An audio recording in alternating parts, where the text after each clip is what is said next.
Jerry and Charlie riding through the airwaves, bringing you the heat. Come on, pull your pants, now get up out your seat. They're bringing you all things Mets. They're bringing you all things Mets. They're bringing you all things Mets. Now you're listening to Chase Station. Today is October 3rd. The Mets face a do or die elimination game in the wild card series after dropping game two to the Brewers. A lot to be discussed and expanded on in this 5-3 final. A finish that happened in the blink of an eye, it felt like. A lot of things that went right for the Mets, a lot of missed opportunities. But I think still reason for optimism going into this game three. We're going to talk about it all. Jerry, how you doing? I'm good. We are going to talk about it all. I'm doing well.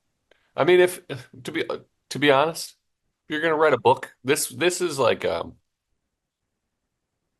very fun group of guys, right? This team has been really fun to follow, and if a lot of it seems script driven, if you're going to write a script, you got to go to elimination in like every series, right?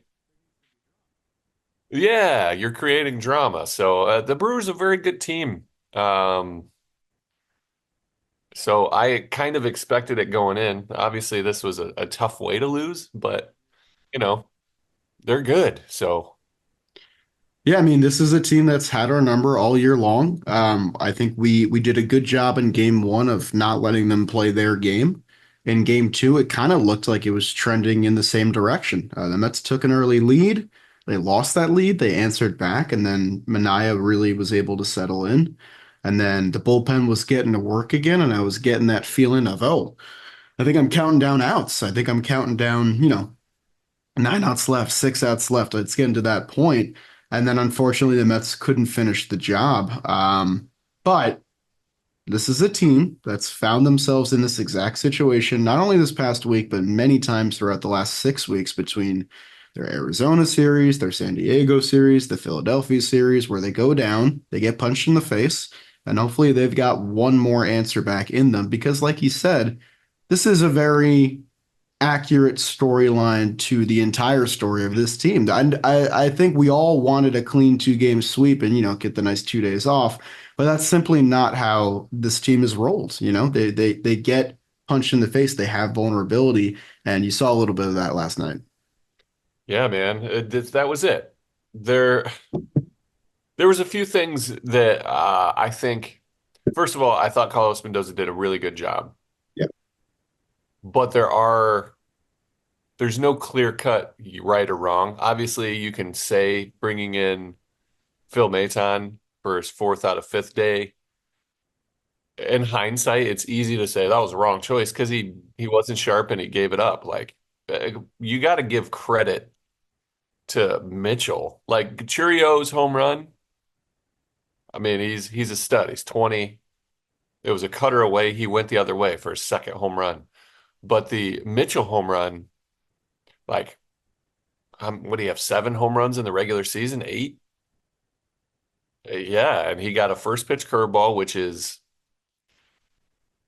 a good pitch. Like it's his Maton's best pitch. It wasn't a great execution of the pitch, but it's a first pitch curveball.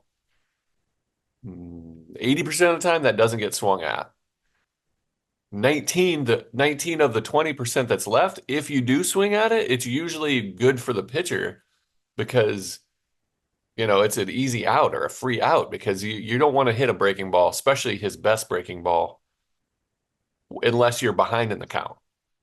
So credit to him for hitting it. So that's first and foremost. But there were a couple of decisions before we get to that one that I was curious about. Number one, putting JD Martinez as the DH instead of Winker. Maybe Winker wasn't feeling great. It looked like he stumbled out of the box yesterday. Back might have been acting up, but he started yesterday or 2 days, the first game Yeah. against a righty. I was curious as to why that. That was number one. How'd you feel about that? Yeah, I saw the lineup come out. There was some funk to it. Vientos got moved up, Nimmo got moved down. Marte got the start, which I was in favor of, and then you saw JD in there. It's interesting. It felt like a quit while you're ahead kind of move. Like you got a nice day out of Winker. You haven't gotten a lot of nice days out of Winker recently. So what do you do? Do you expect that to remain a hot hand, or do you go forth with what you think is your primary DH option? I wasn't bent up over it, but it was, quote, to, be generalizing, kind of the wrong decision. JD came up with a lot of opportunities in that game, didn't convert on any of them. It was a story of the Mets offense that game. 2 for 11 with runners in scoring position, 9 men left on base. They had many opportunities in this game to put it away, expand the lead, and really take the wind out of the Brewers' sails.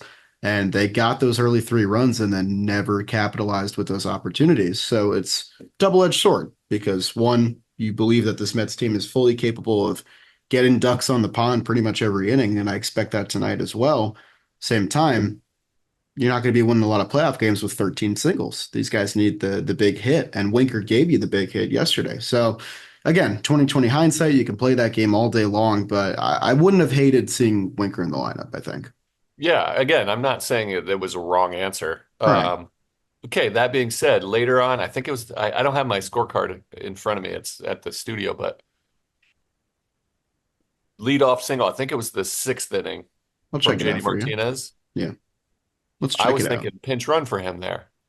Joe's McFly said the same thing during the stream, funnily enough. I, yeah, I thought, pinch run for him right there, first to third on the next one.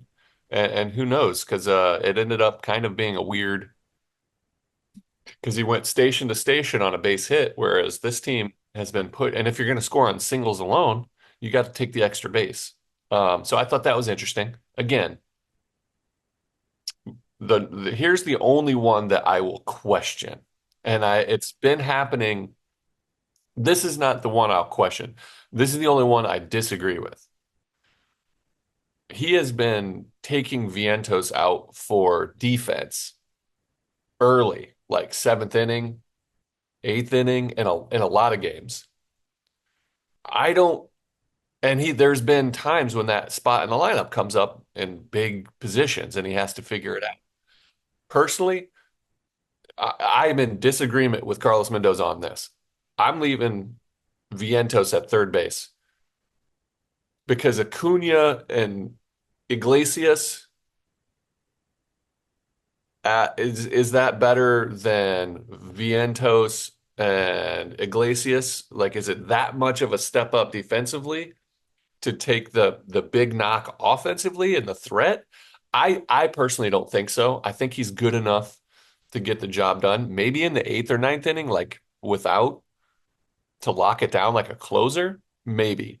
But that's the only one that I disagree with. And I can understand the justification of it. But in a 3-2 ball game, you never know what's going to happen. And then bringing in Phil Maton in the eighth there. The only other question thing that I would have is like I thought about like, hey, if you're going to throw Diaz at all, this is the heart of their order. Uh, maybe there, and then somebody was like, well, I'd rather have Diaz face Reese Hoskins because it feels like that was a thing that was going to destined to happen in the bottom of the ninth inning. Um, again, hindsight is 2020. I actually like the move to Phil Maton. He just didn't get the job done. You put guys in situations to come through. He looked a little bit not tired, but his arm looked a little bit fatigued. So he didn't have that bite on anything quite as much. Didn't work out. We have a game three. That's the kind of sum of everybody was hounding on. Again, this is the internet and social media, and it was a heartbreak of a game, but like people were tables were turned, like hating on a lot of Mendoza moves there. But whatever the case may be, you can disagree. We're allowed. That's why we're discussing it. But the Brewers are a good team, and that home run, both Churio and Mitchell, those are clutch plays. Like you got to tip Yeah. your cap. I mean, that's your opponent earned it in that moment. The only thing that bothers me is that, the Brewers they don't play home run ball, and that's how they beat you. So that's what makes it a little bit deflating. They didn't even have to play their game of scrappy hits, stealing bases, taking the extra base, all that stuff. They just used some clutch power in the right moment. Um, for me, it's weird to think about because he's not a guy that I ever really considered in the circle of trust during the season. Ryan Stanek looked unhittable, and he threw 11 pitches. And ESPN does this really cool thing where they never show you what relievers are warming up in the bullpen. Um, Bro, brutal. it's awesome. It's really cool when I don't know anything about what's going on. And the mid-game Uh, interview at bottom of the ninth, 2 outs. What are they we missed an doing? out. What are we doing? Humans get the Iglesias swing. They Um, actually showed one replay yesterday. I was like, finally. yeah, they don't show check Play. swings ever. They barely show No. plays unless they're getting challenged. It's a Iglesias mess. got it slid into second, and I was like, are they going to challenge it? Never saw a replay. Yep. We didn't get to see Pete tripping over his bat until the next inning, I was mad about that. as you By the should way, be. that's a run in the game that the Mets didn't have, but I mean that's a bigger I discussion. also agree with, I mean, only Pete. Yeah. But with the eighth inning there, Mendoza had a lot of options. I honestly didn't have too much beef with a lot of his decisions in this game. You can make the compelling Vientos argument there, but it's something he's been doing for so long that I kind of Yeah. just expected it, Again, That's what he does. it's not Um, wrong, but no, yeah. I would choose not to do it. Right. And I think, you always take Marte out for Bader, always do that, shift I Tyrone to agree. his better spot in right field. The Mets went for the win. The Mendoza trusted his guys to get the job done, and his setup guys simply just didn't have it. Whether you want to go Stanek for 4 or 5 outs there or bring in Diaz for the eighth, there's a lot of correct options that we mold over, but at the end of the day, your guys got to get it done. My larger issue is still with the lineup. Your bullpens are going to have bad days. You couldn't expect the Mets bullpen to be perfect in a playoff game where, they've shown cracks in the armor many times before. The Mets had a runner on every inning from the third inning to the eighth inning. Every single inning. Most of those innings, they got the runner in scoring position, whether it was through stolen bases or multiple hits and stringing stuff together. And they didn't get the big hit they were looking for. And 2 for 11 with runners in scoring position, you're not going to win playoff games that way. It never really felt like the Mets were in full control of the game as much as they could have been. Whereas in the game one, they had that huge inning in the fifth where every guy was contributing. But I'm willing to believe that that is still in the cards for the Mets. This team put up 8 hits and they drew 4 walks, so they had 12 base runners last night. Um, if you're able to do that again, I gotta imagine you'll be able to put up a better number than three, and hopefully Jose Quintana can give you what you're looking for.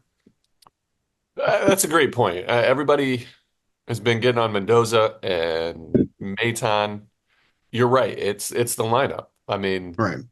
again, credit to the best National League bullpen. I mean, they threw 6 1/3 or 5 1/3, 5 1/3 scoreless run, like scoreless innings. Like they're really good, but you had your options and you didn't come through. You didn't add. It felt like shout out to one of our like producers, my boss, Gerard Guilfoyle with SNY. He's watched so many baseball games, especially this Mets team. He's been with Mm. them with SNY from the beginning. He calls it every time. He's like, this game's not ending 3-2. Like, No, yeah, you could and tell I was like, no, but yeah, that's what I mean. But he knows everything that's coming up. Like, he's right like 95% of the time. he's got the Uh, script. he does. And he was like, because this is when Maton went in.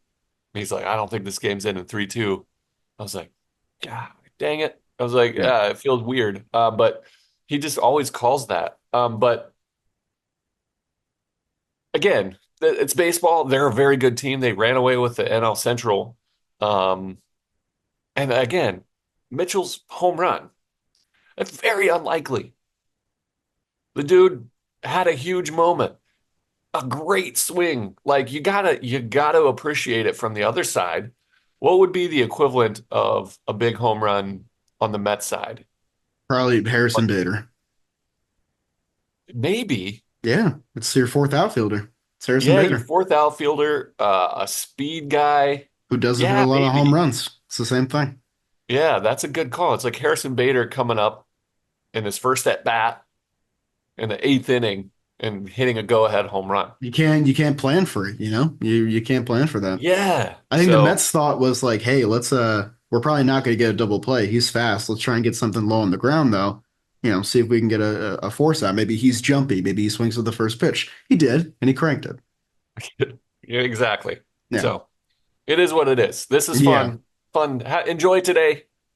Scary. Everybody's on edge. But Oh, change that feeling that you have of being scared and turn it into enjoyment. And I think that's the key for the Mets, like clubhouse.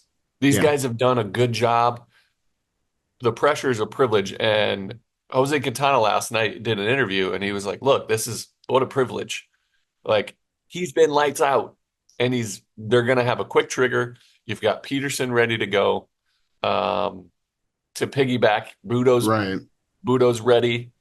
Um, Yeah, let's and he do some looked silver linings because okay. I Yeah, think let's go for it. there's a lot trending in the Mets' favor for this game. One, you've now seen the entire Brewers bullpen. You've seen every guy. They've tipped their hand fully to get their win. I think Pat Murphy redeemed himself last night with how he managed that game. But now you've seen everyone, including the other McGill brother who apparently throws 101. Didn't have that in my book. He's nasty. You didn't know Um, that? no, I didn't know he had 101 in his Oh bag. yeah. So you've seen everyone on that end. He makes Tyler the little brother. This A little bit. that guy's 6'8", 260. Jesus. I He's mean, he bigger looked like than it. yeah, he's bigger than Tyler. What a family. Tyler's like Yeah. 6'7", 250. Yeah. What else? You have a potential piggyback option, which I think isn't getting talked about enough. It's Peterson, I think on 1 day short rest. I think today would have been the normal rest day for him. Because he pitched on No, Sunday, so Monday, Tuesday, Wednesday, and today's Thursday. I think you want that fourth day. Um, he math. pitched on Sunday, right? Yeah, Monday, Tuesday. Today's Thursday. today's Thursday. Yeah, so Yeah, my brain hurts. here's the thing that I want to say about Peterson real quick. Yeah. You got to have a reliever ready to end an inning to let Peterson have a clean inning Yes. to start. Yes. That's Absolutely. the only thing that I wanted to say. You can't have him come in the middle of an inning. And this bullpen has been good enough without pushing Peterson to that. Um, I would love to see it get done without 1 second, the misses. Hey, I'll pause recording. Can I call you right back? it. All right, love you. All business. I said, love you. Bye. Oh, oh yeah, yeah. You didn't hear me? I'm recording. I'm on a podcast right now. This seems like a Love you. bit. Bye. She goes, oh shit. Uh, Okay. yeah. So it would be nice to have Peterson. I would love to have it with like a 2-run lead. Yeah. Obviously, I would love to have it with an 8-run lead, but it's hard to pitch out of the bullpen. It's different. Yeah. And he's done it before. He's very good. He's successful. I believe in him. But a dream scenario here is you get Quintana through 6 Oh, or absolutely. 5, Yeah. and you don't have to push Peterson. You can have him for the possibility. But I think they have enough pieces with Budo. Stanek, you're right, looked incredible. Pitched back to back, absolute dominant days. Um, Reed Garrett looked really good. Hmm. I loved the inning that he pitched, by the way. The 6th inning. Felt like they were going to win after that inning. It really did. Yeah, yeah, because you're like, this is maybe unfair, Mm. but I don't think Reed Garrett is a 9th inning guy. Like, I think Right. he's I proven loved that. that spot for him. I thought that was a good call by Mendoza. I couldn't agree more. And I Yeah. like the taking Mania out there because this team, like they for some reason see him very well. Yeah. He had the second fewest whiffs on the season yesterday, but I thought it was really good timing. And then maybe run Stanek, but he was back to back. Who knows? But I would love to the way it sets up. You've got Budo, and then you've got Diaz can go 2 innings today. Because you got I think you're gonna see Diaz for more than 3 outs today. In all yeah, I think likelihood. it's very possible. Again, this is one where like game one, the offense allowed Mendoza to send Severino back out. Hopefully the offense breaks out. We haven't had like a Lindor moment. They've been pitching him super carefully. I mean, he got intentionally walked, and I agree with that. Yep. He's not the guy that's going to beat me if I'm looking at if I'm a Brewers coach or player. Yeah, I mean, with They Lindor, you might need to start giving Chiriot a similar treatment because regardless of, his regular season resume or whatever, right now he's the bad man. He's been getting you. So I think the Mets need to Bryce treat him with a little Terang. bit more. I mean, yeah, but these are guys you got to respect a little bit more. They've been handling the heart of the order pretty with ease, honestly. Yeah. I mean, Okay. William Well, the Contreras, thing is, Reese, they like haven't hurt you. Churio, um, it was a mistake from Mania. He was trying to Yeah. come in and it leaked over, and he's good. I Yeah. wouldn't give he doesn't deserve the Lindor treatment. I'll just put it that way. I'm He's gonna have to disagree with you. I think right now in this moment, I think he deserves it.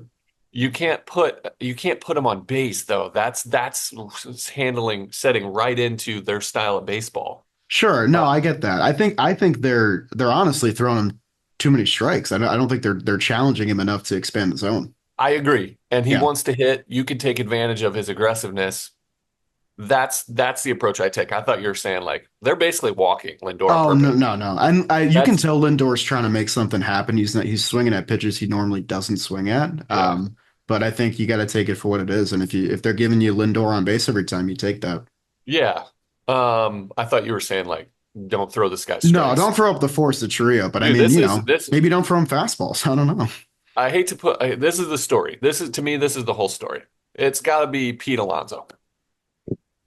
How many He's times got can we say to. that though? How many times? This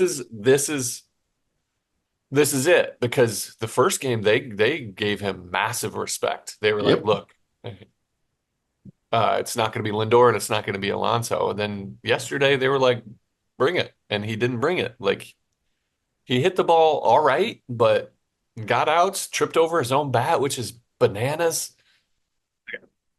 That's so wild to me. He's never done that in his whole life. Like it was weird. Um, really bizarre. And it came back to bite them. They could have had some breathing room. Um, but he's got to come through, you know. Vientos, I think as well. I think he might pick up the load, but It comes down to the guy who's been doing it for you for a long time. And I mean, if you're yeah, going to bat him fourth or fifth, he's going to continue to get opportunities with runners in scoring position. I'm not saying the Mets should change their lineup construction now on the final day of the season. This is what it is. This is where Pete bats.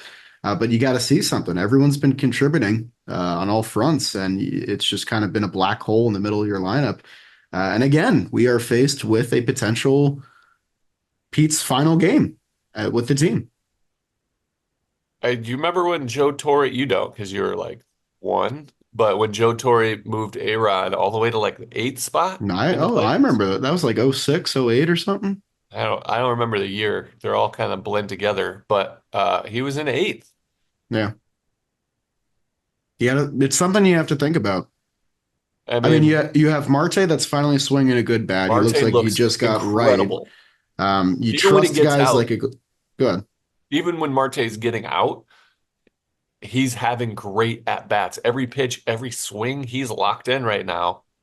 He's a weapon to have down there. Yeah, Yeah, it's up to you. I mean, I wouldn't. It's you're gonna if he moves Pete down on that elimination game, he can't. you can't. You I just mean, can't. possibly his last game, just a big like punch in the nuts to Yeah. him, No, you need to ego. keep his Well, confidence up. Yeah, no, I fully agree. if the Mets Um, advance and he has a bad game, you start next series by moving Start him thinking down. about it. Yeah. With Marte though, like that, I think that's all domino effect. Like Marte has been really good in the seven hole. Taylor and Alvarez, you really like them in the 8-9. So Lindor's been coming up with opportunities, and that's caused the Brewers to either just, throw up the fours or just not give him anything to hit because the bottom of the lineup keeps setting up the top. The black hole's been the middle. And if they can't get any production out of Alonso and JD and Nimmo, it's going to be difficult to win a game. But you got to believe that they can because they've shown it over the past week. And like I think Nimmo's at bats have been good. The results haven't quite been there. And they're seeing a guy that they got to see on Saturday or Sunday. I forget which. I think it was Saturday. He came in after the opener, Tobias Myers. He's getting the game 3 start. 4 innings, 1 hit, 5 strikeouts, but you saw him. And I got to believe that these Mets can hopefully learn something from that experience. Yeah, it's definitely an advantage for the Mets to see a guy. He's dirty. He's a Yeah. good pitcher. By the way, the team that has Tobias and Holby on the same team, pretty amazing. Tobias and Holby. Yeah, I mean, they got some. Shout out to Team Amish names. I love it. Do you think The either of them are Eastern actually Pennsylvania, Amish? they're the Eastern Pennsylvania Settlers. I don't know. That's their slow pitch softball team. The good thing, or I don't know if you can consider it a good thing, but a thing about Tobias Myers, it's been 3 weeks since he threw more than 4 innings, and Murphy pulled both of his guys after 4 innings. So I have to assume it's going to be another bullpen heavy game for the Brewers. You've now seen everyone. Yeah, It's going to come down to the lineup. I know it's you their so many it's different their ways to formula. say it, but it's how it's going to go. It's going to come down to hitting with runners in scoring position, something that the Mets have done really well.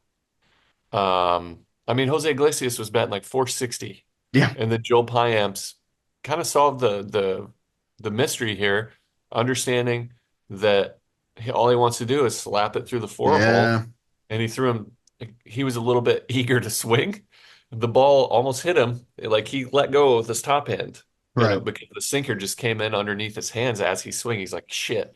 Um, that's the formula to try to get Iglesias out. But he's been known to pull some balls that you hang, but he's got to be a little bit more selective. I want to see Vientos cut down on his swing. Yeah.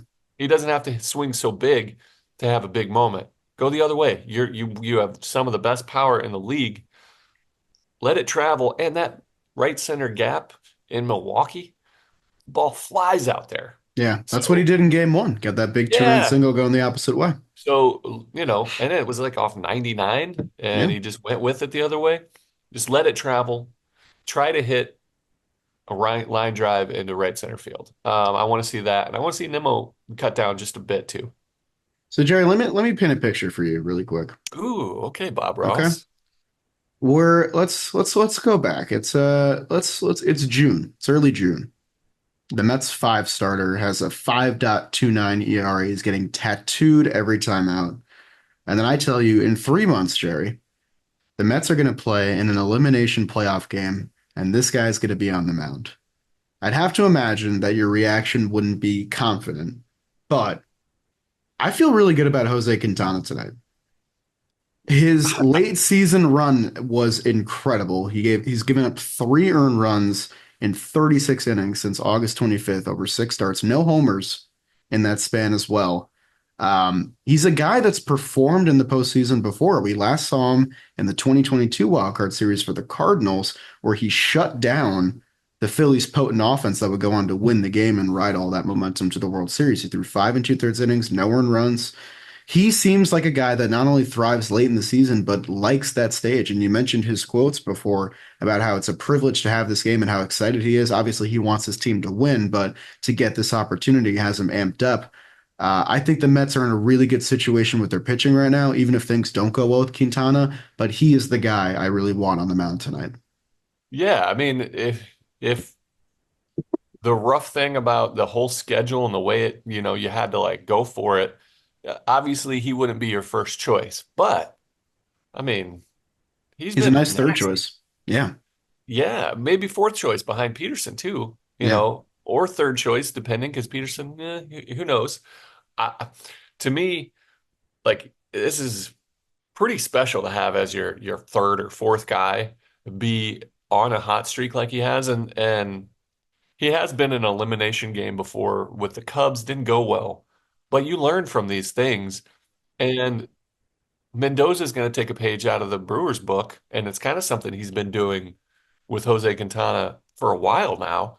Is if it starts to get rocky, yank him. And they told Quintana, so Quintana's going up, understanding he's got to get as many outs as he can, regardless of trying to go deep anymore. And so he's attacking. The last time he pitched against the Brewers, he had 9 punch outs over 4 innings. Going into the fifth inning, he had struck out 9 out of 12. He had a nasty changeup. He had a really good fastball working top and bottom of the zone. And he had his, his curveball he mixed in enough. So he's been using his changeup a lot more. He's got good stuff. He'll be smart. He should be smart here on how he attacks. This team doesn't really chase, which is a team that swings a lot that doesn't chase. That's pretty dangerous. Um, but if he can get the bottom of the zone or hit the corners and make them tempted, um, he could have an amazing outing. Like I truly feel good about him as a starting pitcher at the way he's going right now. I think your path to victory tonight, it involves, I mean, I think Diaz you're going to see for sure. Budo, I think Yeah, you have to throw him. He looks so he's good in gonna throw game no matter one. what.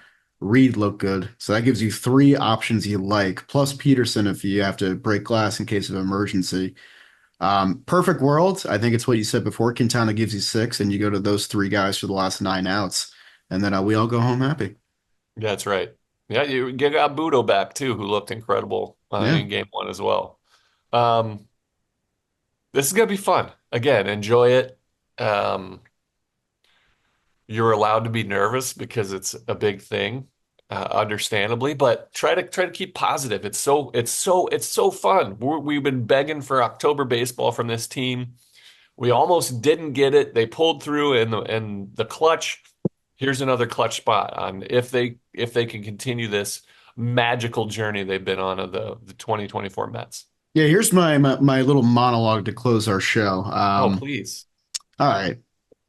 I refuse to believe in my fan heart that they had one of their most unforgettable regular season games in franchise history to go out in the first round. I don't believe that's what the baseball gods have in store for this team. I also believe there was no world where the Mets were going to go on some crazy run and never drop a game. In fact, the whole thing we've been saying this entire season, even through the highs, is that this team never makes it easy. It's never clean. Even when they were going good, it was always something, whether it was the bullpen or offense not capitalizing on opportunities or starters not going deep. It was always something, but they managed to pull it out.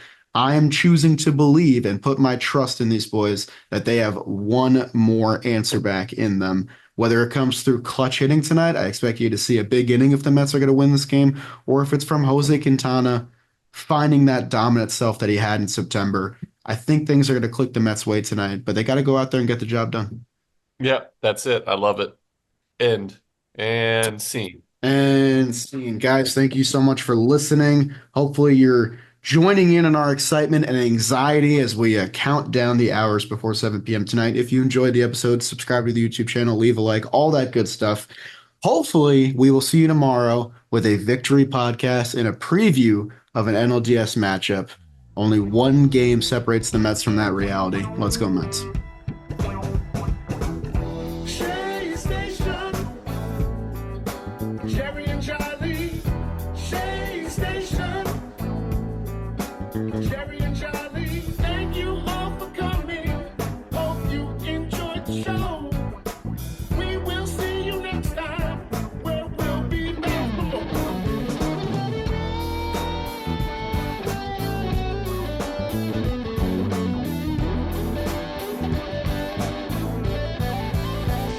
Station.